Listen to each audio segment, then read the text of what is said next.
మా latest videos కోసం మా ఈ తెలుగు న్యూస్ ఛానల్ సబ్స్క్రైబ్ చేసి గంట సింబల్ యాక్టివేట్ చేసుకోండి. ఈసారి 2024వ సంవత్సరం సోమవారము పంచమి తిథితో ప్రారంభం అవ్వబోతోంది.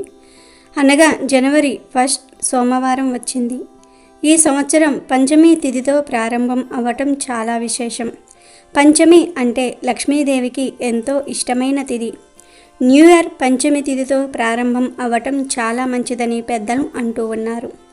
నిజానికి న్యూ ఇయర్ అనేది మన పండుగ కాదు, కానీ ఇప్పుడు మనం రకరకాల పండుగలను మన సంస్కృతిలో కలుపుకొని సెలబ్రేట్ చేసుకుంటూ ఉన్నాం.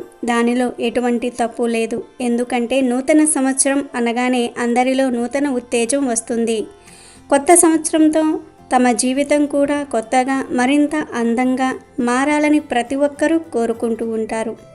2023కి బాయ్ చెప్పి 2024కి స్వాగతం చెప్పే సమయం వచ్చేసింది. కొత్త సంవత్సరం బాగా కలిసి రావాలని అందరూ కోరుకుంటూ ఉంటారు.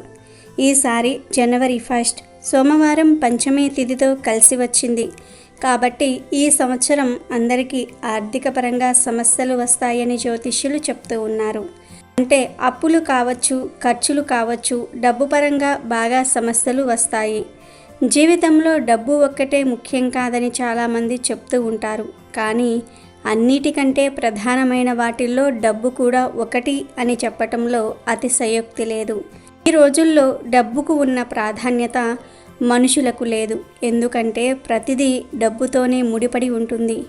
కొన్నిసార్లు డబ్బు వలనే సొంత వాళ్ళు కూడా పరాయి వాళ్ళుగా మారిపోతూ ఉంటారు. మరి డబ్బుకు సంబంధించిన సమస్యలేమి 2024వ సంవత్సరంలో రాకుండా ఉండాలంటే లక్ష్మీ అనుగ్రహం ఉండాలి. ఆ లక్ష్మీ అనుగ్రహం కోసం జనవరి 1న ఈ రంగులో ఉండే చీర కట్టుకోవాలని జ్యోతిష్య పండితులు చెప్తూ ఉన్నారు. అంతేకాదు ఆడవారు జనవరి 1న ఈ రంగు చీర కట్టుకున్న, ఈ రంగు దుస్తులు వేసుకున్న సంవత్సరమంతా భర్తకు అపార ఐశ్వర్యయోగం పడుతుంది, రాజయోగం పడుతుంది. సంవత్సరమంతా ధనధాన్యాలకు లోటు రాకుండా ఉంటుందని పెద్దలు చెప్తూ ఉన్నారు. మరి జనవరి 1న ఆడవారు ఏ రంగు చీర కట్టుకోవాలి అనే విషయాన్ని ఇప్పుడు మనం ఈ వీడియోలో వివరంగా తెలుసుకుందాము. అంతకన్నా ముందు ఒక చీర కథను విందాం. ఫ్రెండ్స్, ఫస్ట్ అయితే ఈ వీడియోకి ఒక లైక్ కొట్టి మా ఛానల్ని సబ్స్క్రైబ్ చేసుకొని మాకు సపోర్ట్ చేయండి.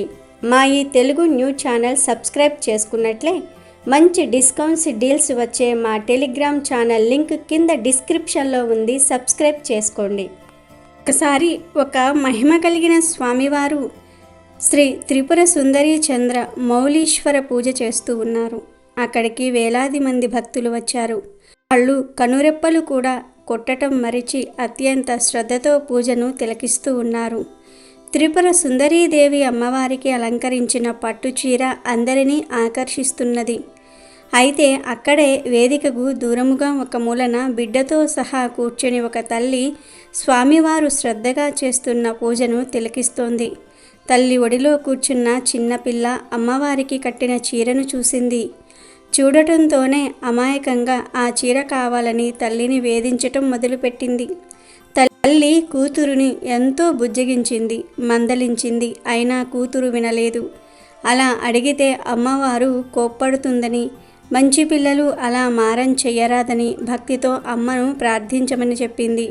కానీ ఆ పిల్ల ఆ మాటలేవి వినిపించుకోలేదు. ఆ చీర కోసం అమ్మను వేధిస్తూనే ఉంది. వాళ్ళ అమ్మ కూతుర్ని బుజ్జగించడానికి ఏవేవో ప్రయత్నాలు చేస్తూనే ఉంది. ఎంత చెప్పినా ఆ పిల్ల వినకపోవటంతో ఆమె పిల్లను కాస్త గట్టిగా మందలించి, మాట వినకపోతే తనను ఇక్కడే వదిలేసి వెళ్ళిపోతానని చెప్పింది.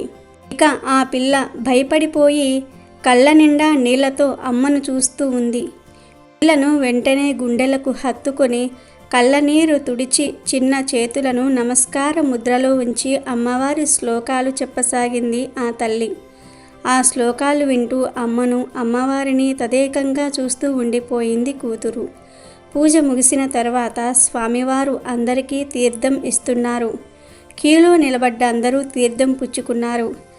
ఆ తల్లి పిల్లతో సహా తీర్థం అందుకోవడానికి అందరితో పాటు వేదిక మీదకు వచ్చినది.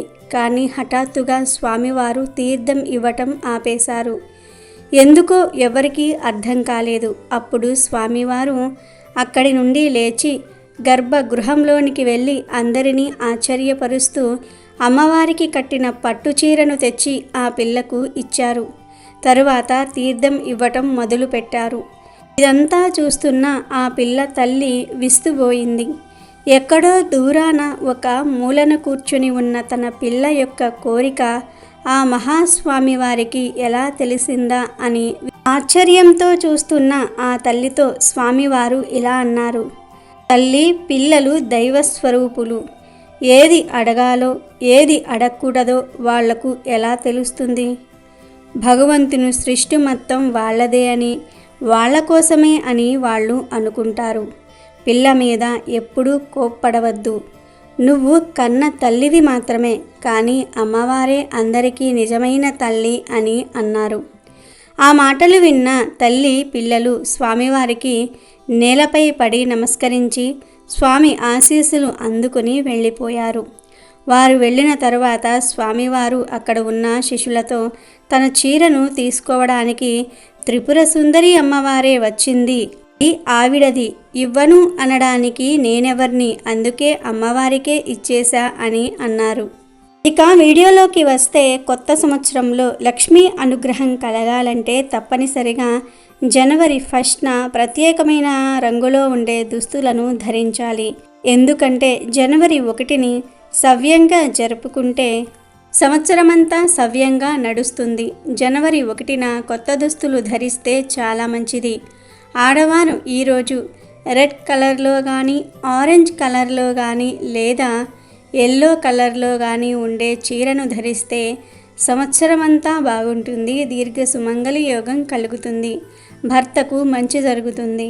అపార ఐశ్వర్య యోగం, రాజయోగం పడుతుందని పండితులు చెప్తూ ఉన్నారు. చీరలనే కాదు, డ్రెస్సులు వేసుకునేవారు కూడా జనవరి 1న ఈ రంగులో ఉండేవి వేసుకుంటే సంవత్సరమంతా కలిసి వస్తుంది. కనుక ఆడవారందరూ కూడా జనవరి 1న రెడ్ కానీ, ఆరెంజ్ కానీ, ఎల్లో కానీ ఈ 3 రంగుల్లో ఏదో ఒక రంగులో ఉండే దుస్తులు ధరించండి.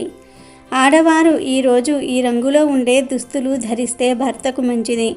సంవత్సరమంతా కలిసి వస్తుంది. దీర్ఘ సుమంగళి యోగం సిద్ధిస్తుంది. ఎట్టి పరిస్థితుల్లోనూ కూడా ఈరోజు బ్లాక్, గ్రే, వైలెట్ కలర్లో ఉండే దుస్తులు ధరించవద్దు. కాదని జనవరి 1 రోజు ఈ రంగు దుస్తులు వేసుకుంటే సంవత్సరమంతా కష్టాలు వస్తాయి. ఇక గాజులు ఏ రంగులో ఉండేవి వేసుకోవాలి అనే విషయానికి వస్తే ఎరుపు, ఆకుపచ్చ, పింక్ ఈ 3 రంగుల్లో ఏ రంగులో ఉండే గాజులను అయినా సరే ధరించవచ్చు. ఆడవారు, మగవారు, పిల్లలు, పెద్దలు అందరూ కూడా జనవరి 1న రెడ్, ఆరెంజ్, ఎల్లో ఈ 3 రంగుల్లో ఏదో ఒక రంగులో ఉండే బట్టలు ధరిస్తే మంచిది. ఈరోజు మీరు వేసుకునే దుస్తుల మీద బ్లాక్, గ్రే, వైలెట్ కలర్స్ తక్కువగా ఉండేటట్లు, వీలైతే అస్సలు లేకుండా ఉండేలాగా చూసుకోండి. జనవరి 1న అనగా జనవరి 1వ రోజు వీలైనంత వరకు అందరూ కూడా కొత్త బట్టలు వేసుకునే ప్రయత్నం చేయండి. కాబట్టి అందరూ గుర్తుపెట్టుకుని జనవరి 1న ఈ రంగు దుస్తులు ధరించి శుభ ఫలితాలను పొందండి. అమెజాన్లో బెస్ట్ డిస్కౌంట్స్ కోసం వీడియో డిస్క్రిప్షన్లో లింకు ఉంది, చూడండి. అలాగే మా టెలిగ్రామ్ ఛానల్ సబ్స్క్రైబ్ చేసుకోండి.